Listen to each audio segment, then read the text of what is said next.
ناظرین، وزیر اعظم پاکستان کا ڈیجیٹل پاکستان ویژن کیا ہے اور کیا یہ منصوبہ پاکستان کے روشن مستقبل کی جانب ایک انقلابی قدم ہے؟ اور آج جبکہ دنیا تیزی سے ڈیجیٹل ٹیکنالوجی پر منتقل ہو رہی ہے تو کیا ایسے میں اس منصوبہ کی اہمیت کیا ہے؟ ناظرین، کتنی بدقسمتی کی بات ہے کہ پاکستان بیوروکریسی کے 250 سال پرانے فرسودہ نظام میں جکڑا ہوا ہے، اور یہ فرسودہ نظام ریڈ ٹیپزم کا شکار ہے، جس کی وجہ سے یہ سارا نظام جمود کا شکار ہے۔ ہر کام میں تاخیری حربے استعمال کی جاتے ہیں، فائلوں کے ڈھیر جمع ہوتے رہتے ہیں، رشوت عام ہے، مڈل کلاس کے ٹیکسوں پر ہمارے سیاستدان، ہمارے بیوروکریٹ، ہمارا سارا سسٹم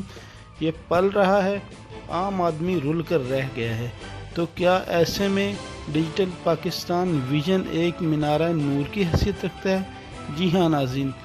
یہ نظام ادارہ جاتی اصلاح کی جانب ایک درست قدم ہے۔ ناظرین، جیسے جیسے یہ منصوبہ آگے بڑھے گا، پاکستان کے ادارہ جاتی نظام کی ہر چیز، جیسا کہ human resource development, legislation, infrastructure, governance, agriculture, justice system, health, energy, commerce, software, labour, I C T, P W D, management, الغرض ہر چیز، نظام کا ہر حصہ ای ٹیکنالوجی پر منتقل ہو جائے گا، جس کی وجہ سے نظام میں موجود کالی بھیڑیں گرفت میں آئیں گی، عام آدمی کی صحت، تعلیم، روزگار، خوراک اور دیگر ضروریات زندگی تک رسائی آسان ہو جائے گی، اور یوں پاکستان کے وزیر اعظم عمران خان کا ڈیجیٹل پاکستان ویژن